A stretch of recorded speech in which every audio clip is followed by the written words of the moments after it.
What's up, everyone? Welcome to Target Focus Life. I have the brand new Browning A5 in 20 gauge, which was just announced at SHOT Show a few weeks ago. We have one of the earliest versions out. It's not even in stores yet, but we have the opportunity for a detailed and in-depth review. So if that's what you're looking for, you've come to the right place. Ready? Let's go!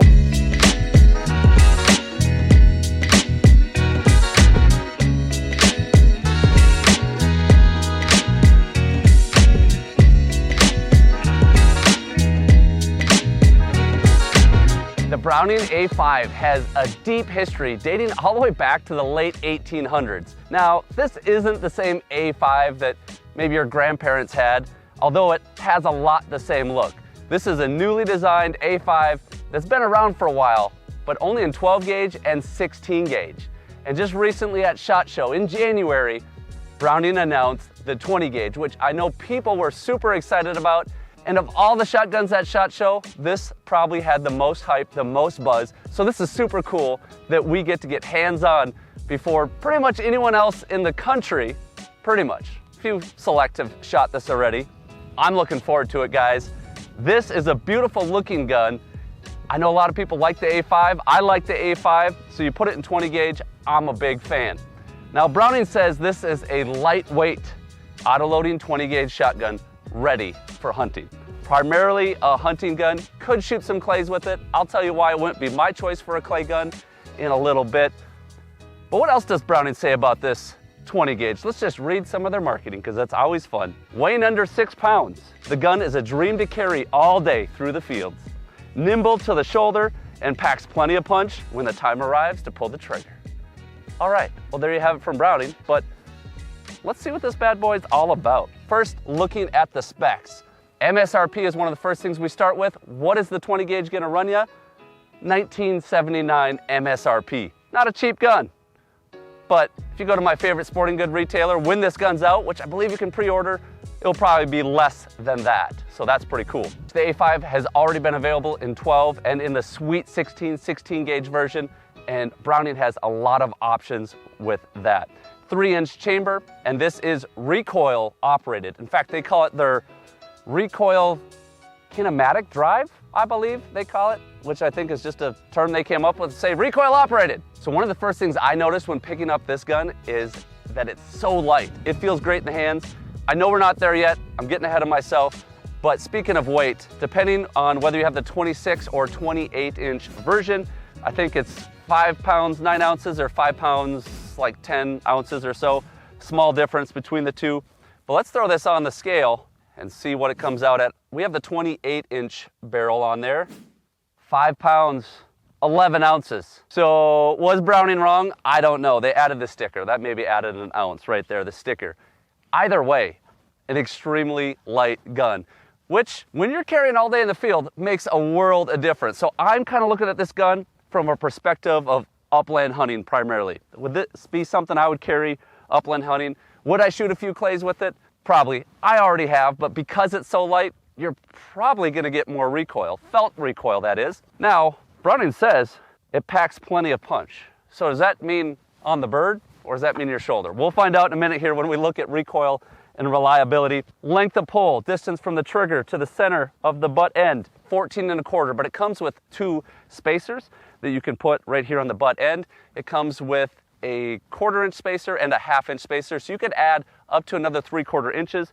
I did put 1 spacer in for this video to make it fit me a little bit better. It also comes with shims to impact your cast, whether the stock's bent left or right, and then also a little bit of drop there as well. I think it comes with 5 shims, but out of the box, our drop at comb is 1 3/4 inches, and our drop at heel is 2 1/4. So you have about a 1/2 inch drop. Some of that can be manipulated again by taking the stock off and putting those shims in there. The A5 is either a 26 or 28-inch barrel option. It comes with 3 Invector DS choke tubes. You have your full, modified, and improved cylinder. Of course, if this is a gun we really love, you know what we're gonna do, right? We're gonna throw on some Carlson's choke tubes, but we gotta figure out if we really love this gun yet. Looking at the trigger, let's see what it comes out at. First is guessing time. Gun's unloaded. Ooh. I'm gonna say 7 pounds, 3 ounces. Wow.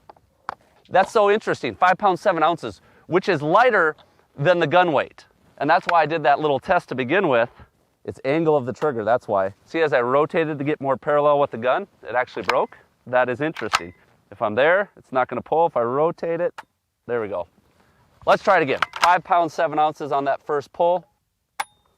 5 pounds, 12.6 ounces, enter. And one last time for good measure. 5 pounds, 10 ounces. I think it jumped a little bit at the end. Either way, we're less than 6 pounds on the trigger pull. About 5 pounds, 10 ounces is what we got on average. There can be slight variations depending on your angle, so I don't take that as gospel. I like just to get a good idea of what that trigger comes out at. Weight's one thing, but how does it feel? We want to know how this trigger feels.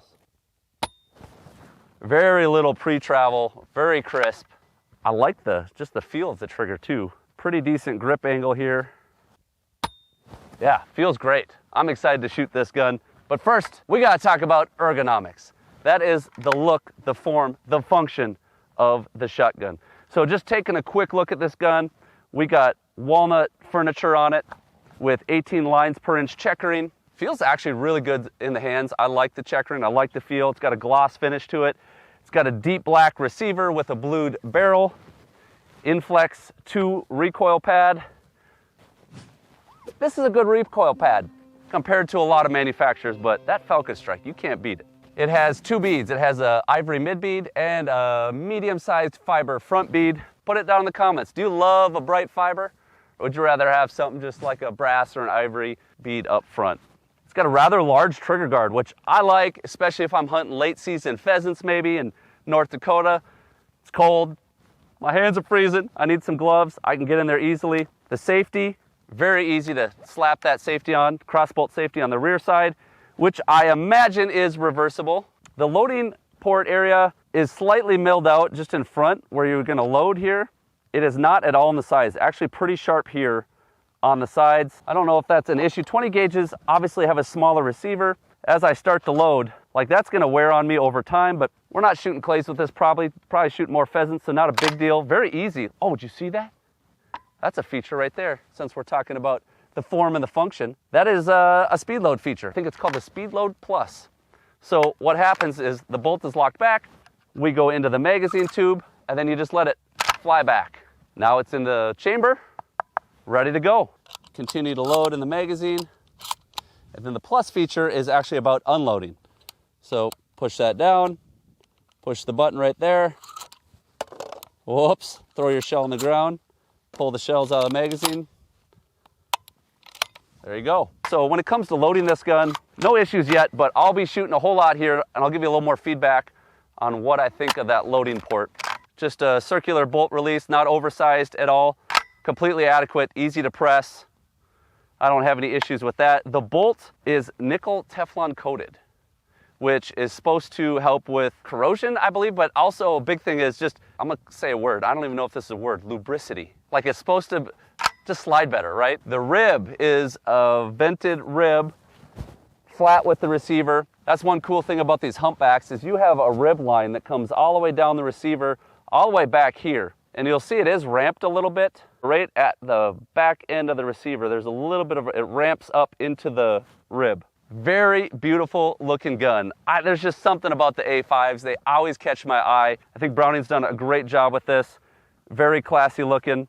Got the buck mark on the bottom, gold trigger. I know some of you are watching right now because you guys comment. I don't know why you do, but if the trigger's gold, the bird will fold. I guess, I don't know.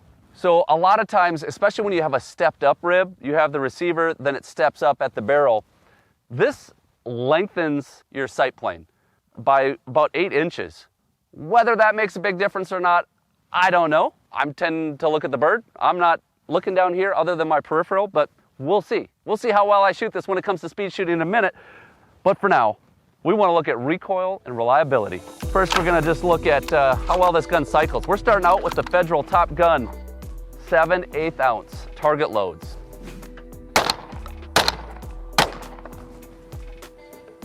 No problem on the target loads. From the shoulder anyways. Let's try a little hip action. Woo-hoo-hoo! No problem. See, sometimes these inertia guns in sub gauges with target loads, not so good, but so far, so good. Over the head, aha. That doesn't surprise me at all. They are not made to operate this way. And most sub-gauge inertia guns won't. So I won't dwell on that. And I know some of y'all hate that test anyways. I'm always just curious to see how a gun will cycle any way you put it. But speaking of reliability, I do gotta point out that Browning has a 5-year, 100,000 round warranty on this gun. I think they call it come hell or high water or something like that. They say it's supposed to be durable, last for a long time. Anyone that has the A5, not the 20 gauge, because I know unless this is like a year from now, none of y'all have this. But if you have the A5, I'd love to hear your results with that gun on reliability down below. Let's just go 3 more from the shoulder. Oh yeah, fast shooting gun too. I'm excited for some speed shooting. I think we're gonna rock this thing. When it comes to recoil, pretty moderate recoil. I was taking it back to the shoulder. It has a little bit of a punch. It is an inertia gun. I'm not surprised there. It is a light gun. So to have a little bit of punch makes sense, but I wasn't really taking it to the face. Oh yeah. Okay, shoots pretty good, feels really good, but those are the target loads. Most of y'all buying this gun are gonna be shooting some hunting loads. So let's get out the Prairie Storm. We're going from 7/8 ounce target loads to 1.25 ounces, traveling at 1,300 feet per second. 3-inch shells, here we go. Watch it get up. Rooster! Oh, this one surprised us. We have a flushing dog. Ah! Yeah, I can tell I'm shooting hunting loads there. A lot more punch to them.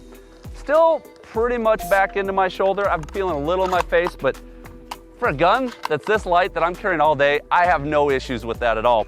But out of curiosity, since we got the hunting rounds in, ooh, so if you're hunting with the gun over your head and shooting hunting loads, you can do it. Yeah, doesn't feel bad at all. Those Prairie Storms are working great through this gun. I really have no major complaints, whether it comes to reliability or recoil. Feels really good.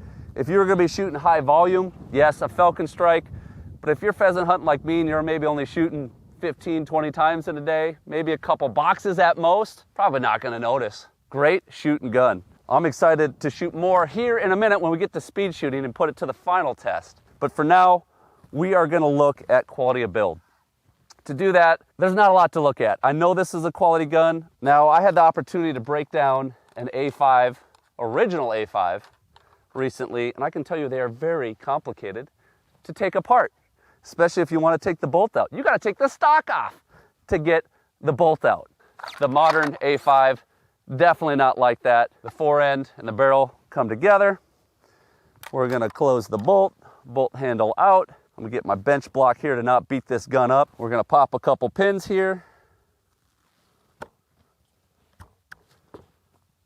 And just like that, this A5 is completely field stripped, ready for a deep clean. But more than likely, you're not gonna have to clean it all that often unless you're getting moisture in there, or you're getting a bunch of dirt, because it's an inertia gun. It's gonna run fairly clean. Now, this gun was just cleaned recently, so it's not gonna be very dirty inside, but here you can see, pretty simple, guys.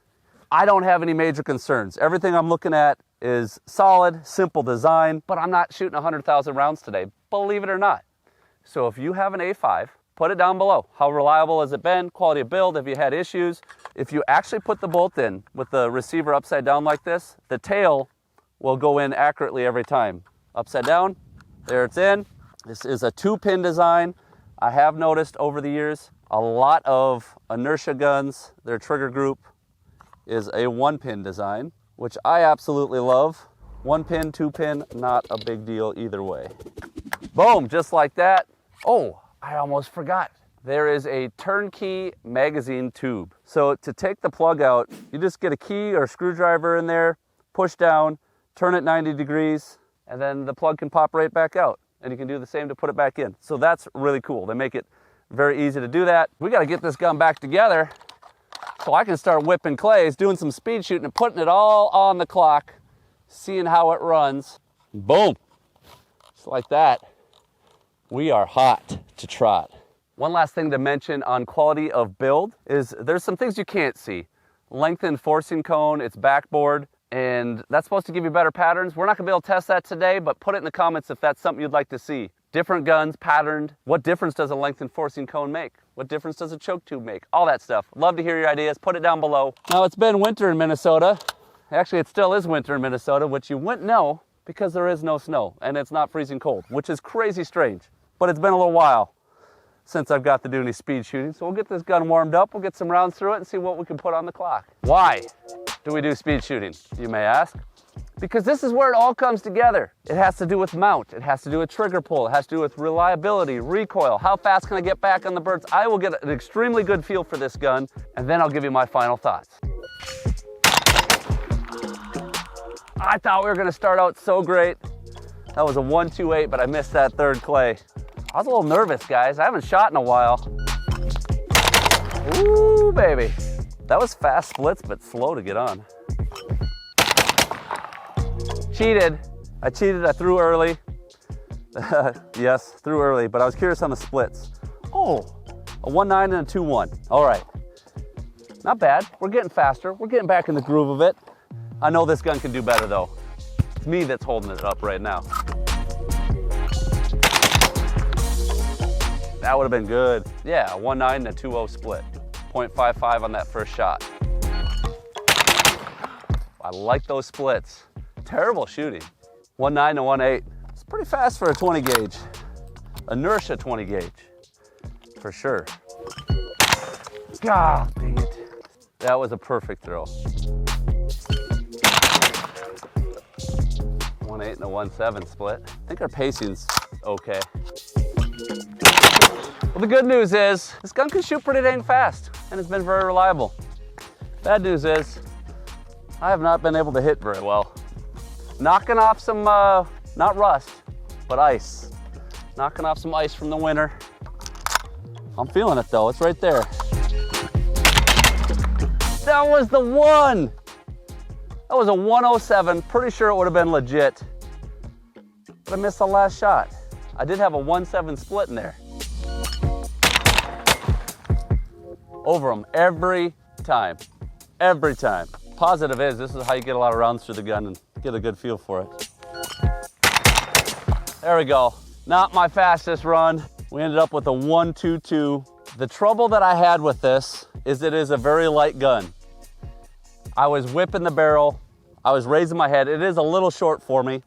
Not the gun's fault, but because it's a light gun, because it's got just a little bit more recoil being a light gun, I had to slow it down just a little bit. This gun's capable of shooting very fast, and I know if you're bird hunting, you're not shooting that fast anyways, but I think you could have a tendency, if you're not used to it, to whip this gun. A little practice, you gotta slow the hands down, slow the body down on the turn. But out of curiosity, I wanna see what it can do for splits here. Give me a 1-6 on that last shot. 1-6. So we can get 1-6 splits on this, 1-8s, 1-7s, if we're really cooking. But we're shooting birds, we're not shooting that fast. So overall, here's my thoughts on the Browning A5 20 gauge. After putting quite a few rounds through it, there was a lot of struggle, to be honest with you guys, shooting those triples. I was trying to go fast, and I had to slow it down a little bit. Extremely easy gun to carry in the field. It's got good balance, it's lightweight, feels great in the hands. If I'm fully on the grip, it is a little bit of a stretch to the trigger and I rub a little bit on the receiver there. Everyone's hands are gonna be a little bit different. You might not have the same results, but I would love to carry this gun in the field. Really had no reliability issues. Recoil was pretty straight back into my shoulder. Like I said, I like the ergonomics. The function's great. Browning's got a great reputation and they stand behind their guns. I really have no complaints. If there is a gun you would like to see a head-to-head showdown with the Browning A5 20 gauge verse, put that down in the comments. Again, thanks so much for watching, guys. Hope you enjoyed the video. Remember, whether you're in the field or in life, you're only gonna hit those shots you're laser focused on. So live target focused. See ya.